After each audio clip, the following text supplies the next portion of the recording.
Picnic spot सहित लोकंकर एटा जिबा आसीबा रास्ता मु ब्रिज कथा कहूनी मु नदी कथा नदी को लोक निजर जिबा आसीबा रास्ता हिसाब रे यूज करते देश रे जेतेबेले ग्रीष्म ऋतु आसे लोक माने ऑफिस काम सरीबा परे कोनसी बस ट्रेन टैक्सी कथा चिंता न करी ट्रैफिक कथा चिंता न करी सीधा रिलैक्स हवा पाई ए नदी पाखु आसी पहुंचंती वाटर प्रूफ बैग रे निजर ड्रेस मोबाइल वगैरह रखंती मिली नदीर खुशी रे ढोरा टिके अधिका अछि लोकन को इजीली भसे निए से माने सेति पे नदी को डियंती एवं नदीर फ्लो रे भासी निज एरिया रे पहुंचंती नदीटा स्विट्जरलैंड रो बर्न रो सिटी मझिरे अछि बहुत सारा पार्ट को कनेक्ट करूची सेति लोकन को जीवा बहुत खुशी सब जगह अच्छी आपन जस्ट खोजिकी पाइबार छोट पिला आरंभ कर वयस्क लोक मैंने आसती नदी को गाधेया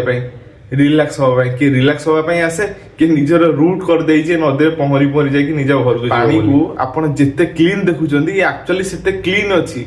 सब जगह होल नदी सारा एकदम पूरा क्लीन मते भी ईर्षा होउची एमानको खुशी देखि वीडियो टी भल लागिथिले लाइक एंड शेयर निश्चय करिवे।